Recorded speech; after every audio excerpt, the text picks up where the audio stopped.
वास्तव में हम 28 सालों से लड़ रहे हैं। क्यों लड़ रहे हैं? किससे लड़ रहे हैं? हम अपने बीच के गद्दारों से लड़ रहे हैं। हम अपने साथियों से लड़ रहे हैं जो सदन में अपनी कुर्सी बचाने के लिए लगातार वित्त विहीन की छाती पर पांव रख के उनके सर पर बैठे कर और अपनी कुर्सी बचाए हुए हैं। उन्होंने जिन्होंने हमसे गद्दारी कर। ऐसा नहीं है कि वित्त विहीन व्यवस्था कोई आज आ गई है। वित्त विहीन व्यवस्था ही थी। प्रबंधकीय विद्यालयों में किसी भी शिक्षक को 1-4 आना सरकार से नहीं मिलता था और हमारे शिक्षकों ने इकट्ठा होकर के लड़ाई लड़ी और सन 71 में प्रबंधकीय विद्यालय के शिक्षकों को सरकार ने राज्य कर्मचारी का दर्जा दिया और सरकार ने उनको वेतन दिया, उनको सम्मान दिया। हमारे लोग, आप जानते हैं, विधान परिषद में जो संविधान बनाने वाले लोग थे उनको चिंता थी। उन्हें शिक्षा की चिंता थी। उन्हें लगा कि शिक्षा को अगर समस्या आएगी तो कौन बोलेगा, तो उन्होंने कहा शिक्षक बोलेगा और इसीलिए शिक्षक की प्रतिनिधित्व शिक्षक का तय किया गया विधान परिषद में पूरे उत्तर प्रदेश से। और उसी आंदोलन की वजह से, सदन से लेके सड़क के उस संघर्ष की वजह से उस समय एक नारा चलता था, वेतन कब कब मिलता है पता नहीं भाई, पता नहीं कितना वेतन मिलता है पता नहीं है भाई, पता नहीं। और इस नारे की ताकत से हमने व्यवस्था परिवर्तन की और उस समय के वित्त विहीन शिक्षकों को सवित्त का शिक्षक बना दिया। हमारे प्रतिनिधि वहां पहुंचे और हमारे ही प्रतिनिधियों ने हमारा साथ छोड़ दिया। 2 वर्ष के लिए ये वित्त विहीन व्यवस्था लाई गई और उस 2 वर्ष की वित्त विहीन व्यवस्था को उन्होंने परमानेंट कर दिया। आज 87% उत्तर प्रदेश का बच्चा इन वित्त विहीन विद्यालयों में पढ़ रहा है और मात्र 13% बच्चों को पढ़ाने वाले शिक्षकों को उत्तर प्रदेश सरकार का सबसे बड़ा बजट जा रहा है और मात्र 13% में ही पूरी उत्तर प्रदेश की व्यवस्था वहां पर सीमित हो गई है। विधान परिषद में बैठे लोगों ने हमारी आवाज, आपने देखा होगा, उनके वो 2 मुहा सांप देखा है आपने? 2 मुंह है। जो विधान परिषद में बोले वो दूसर है और जो विधान परिषद के बाहर बोले वो दूसर है।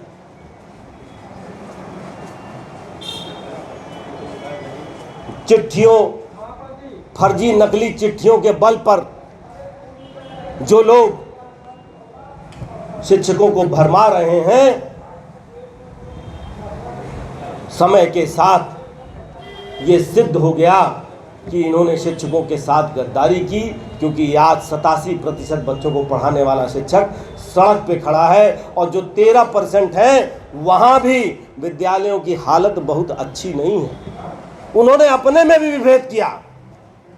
अपने सगे साथी को उन्होंने तदर्थ की संज्ञा दे दी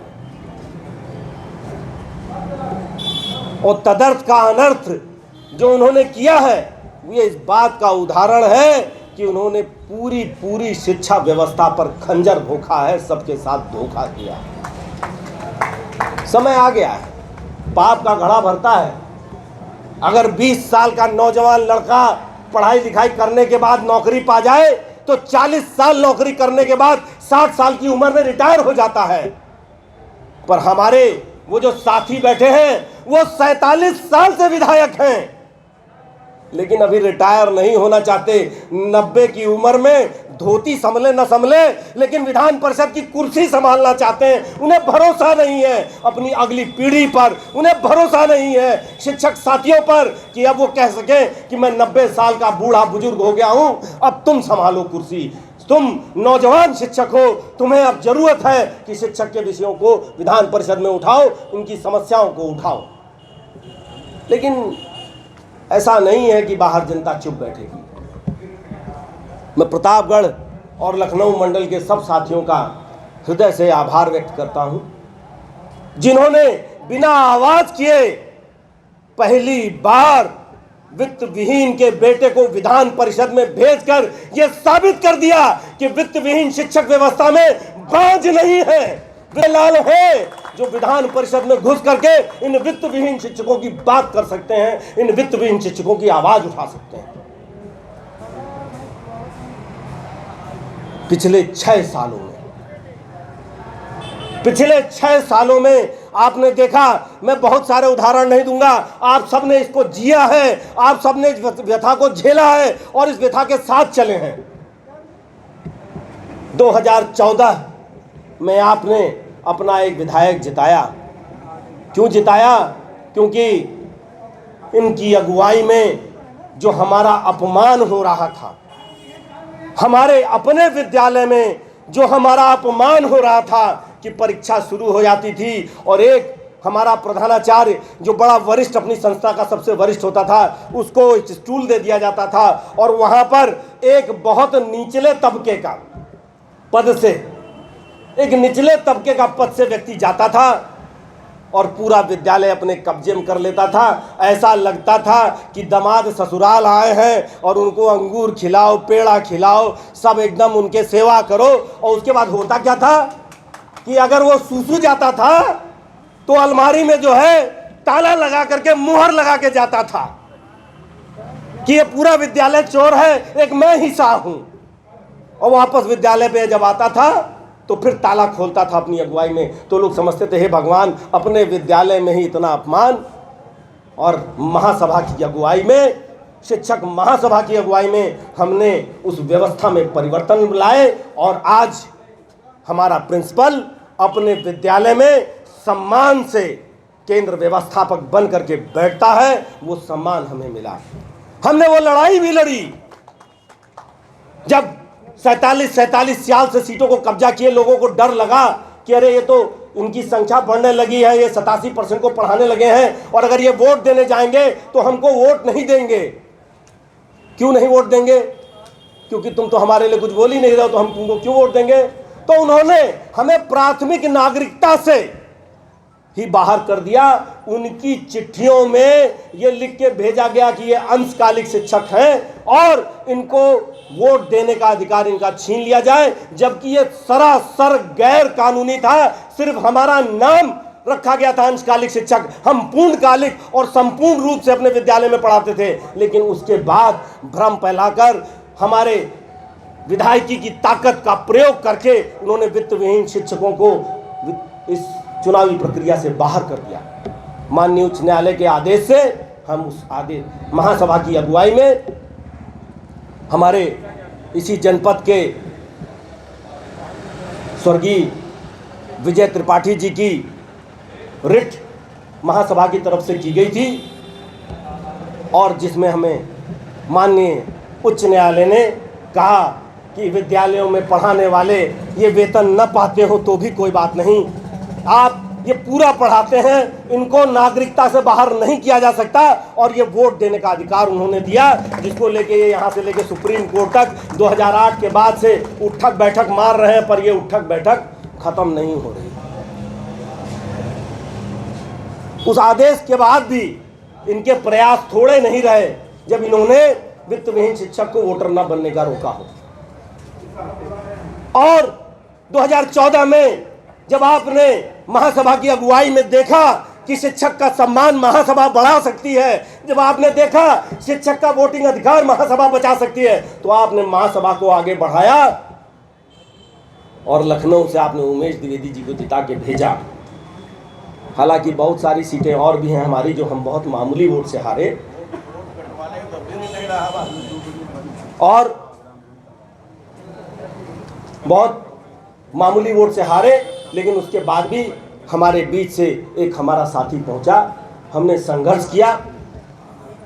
ये जिला विद्यालय निरीक्षक का कार्यालय है। इस DIS कार्यालय में खेल कूद के नाम पर जिले से करोड़ों रुपया वसूला जाता था। एक एक जिले से 2-2 करोड़ की वसूली, 1.5 करोड़ की वसूली, कोई हिसाब नहीं। कोई व्यवस्था कानूनी ऐसी नहीं थी कि वित्त विहीन विद्यालय का कोई भी बच्चा एक भी पैसा खेल कूद के नाम पर वोट दे, क्योंकि उसको खेल कूद की प्रतिभागिता भी नहीं ली जाती थी और जब तक सरकारी व्यवस्था ना हो तब तक पैसा भी नहीं लिया जा सकता था। इन लोगों ने पैसा लिया, उसका गबन किया और उस बात को माननीय उमेश द्विवेदी जी ने विधान परिषद में उठाया और उठाने के बाद वहां तत्कालीन शिक्षा मंत्री को यह कहना पड़ा कि अगर कोई DIS, कोई जिला विद्यालय निरीक्षक का कार्यालय खेल कूद के नाम पर एक भी रुपया लेता है तो वो गबन में जेल जाएगा, वो अंदर नहीं रह सकता। ये गलत है और इस तरह का कोई पैसा नहीं लिया जाएगा, जिसका असर हुआ कि पूरे उत्तर प्रदेश से वसूली जाने वाली करोड़ों रुपए की बेईमानी रुकी और हमारे विद्यालयों को, जो एक एक विद्यालय को 50-50 हजार 25-25 हजार रुपये देना पड़ता था, वो रोका गया। मानदेय प्रबंधक से लेना चाहिए। अच्छा, जब प्रबंधक से लेना था मानदेय तो 71 में आपने सरकार से काहे ले लिए? अपना वेतन सरकार से चाहिए और बाकी का वेतन प्रबंधक से चाहिए। अच्छा, प्रबंधक ठीक है, प्रबंधक कब कह रहा हम नहीं देंगे? प्रबंधक को बताओ तो कि वो सरकारी तिजोरी का ताला कहाँ है जहां से खोल के दे दे। उसके घर की तिजोरी में इतना रुपया नहीं है। प्रबंधक को बताओ तो कि फीस, मैं तो सरकारों से कहता हूं कि सरकारों को एक कानून बनाना चाहिए और उसमें अभिभावकों से कहना चाहिए कि कम से कम इतनी फीस दीजिए, तब जाकर के हमारे शिक्षकों का वेतन मिल पाएगा। आप ये नहीं करने को तैयार हैं और आप ये कहने को तैयार हैं कि प्रबंधक वेतन दे और अपना सरकार से ले रहे हैं। और वो अंदर की बात जब बाहर आई तो असली चेहरा उस शिक्षक नेता का हमारे सामने आया, उस दल का हमारे सामने आया। अभी आपने देखा होगा चुनाव आ गए हैं, अब कोरोना काल आया तो एक चिट्ठी तुरंत तत्काल 25 मार्च के बाद मैंने और माननीय उमेश द्विवेदी जी विधायक जी ने लिखी कि तत्काल प्रभाव से वित्त विहीन शिक्षकों को आर्थिक मदद की व्यवस्था सरकार करे। अभी इधर चिट्ठी हमने लिखी, अगले दिन जो है शर्मा एंड कंपनी की चिट्ठी पीछे से आ गई, कह रहे ये नकली वाले हैं, इनको मत देना, हम ही असली वाले, सिर्फ हमको देते रहना। साथियों, सरकार सिर्फ और सिर्फ विधायकों के माध्यम से सोचती है। सरकारें सिर्फ और सिर्फ विधायकों के माध्यम से सोचती हैं, कोई अन्य माध्यम उनके सोचने का नहीं होता। हम लोग कहते हैं प्रवासी मजदूरों को मिल गया, निचले तबके को मिल गया। मैं भी कहता हूं कि शिक्षक लाइन लगा करके राशन नहीं ले सकता था, क्योंकि जो राशन बांट रहा था वो हमारा पढ़ाया हुआ बेटा या हमारे पढ़ाए हुए बेटे का बाप था। शिक्षक मनरेगा में मजदूरी नहीं कर सकता था, क्योंकि वो किसी न किसी विद्यालय का रजिस्टर्ड शिक्षक है और कोई माध्यम नहीं मिला कि शिक्षक को किसी तरह की आर्थिक मदद और सहायता मिलती। इस 2000 से 5000 रुपया पाने वाले, महीने की रुपया जिसकी मनरेगा से भी कम मजदूरी मिलती है, उसको पिछले 6 महीने से एक पैसा नहीं मिला है। और वो कैसे अपना जीवन बचा रहा है, कैसा अपना मान बचा रहा है। मैं तो जानता हूं, मैं विद्यालयों में गया हूं, मैंने देखा है वित्तविहीन शिक्षक का हाल, और सारा समाज ये जानता है। आप जब विद्यालय में जाएंगे तो कभी कभी हमारा शिक्षक बड़ी हीन भावना से ग्रसित हो जाता है। उसका अपना कपड़ा किसी विद्यार्थी के कपड़े से गंदा होता है, वो रोज कपड़ा साबुन से नहीं धो सकता, क्योंकि अगर रोज कपड़ा साबुन से धोएगा तो उसे अपने बच्चे का पेट भी साबुन से धोना पड़ेगा, क्योंकि उसका बच्चा फिर खा नहीं पाएगा।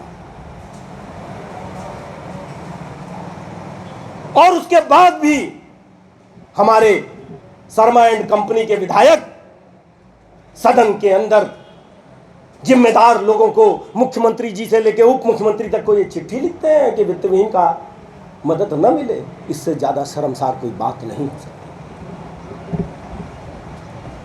हमें सरकारों की सोच बदलने के लिए सदन में उपस्थित विधायकों को बदलना पड़ेगा। जब विधायक बदले जाएंगे तभी सदन की सोच बदलेगी और तभी सदन की सोच वित्तविहीन के पक्ष में आएगी। आपने अपनी जिम्मेदारी आप सोच रहे होंगे कि हमको क्यों इतना भाषण पिला रहे हो भाई, हमने तो एक विधायक भेज दिया। लेकिन अब आपकी जिम्मेदारी दुगनी है। जिसको भेजा था उसके लिए लोग कहते थे कि ये एक्सीडेंटल विधायक है, ये गलती से जीत के आ गया है, ये भूलवश जीत के आ गया। आपको ये बताना है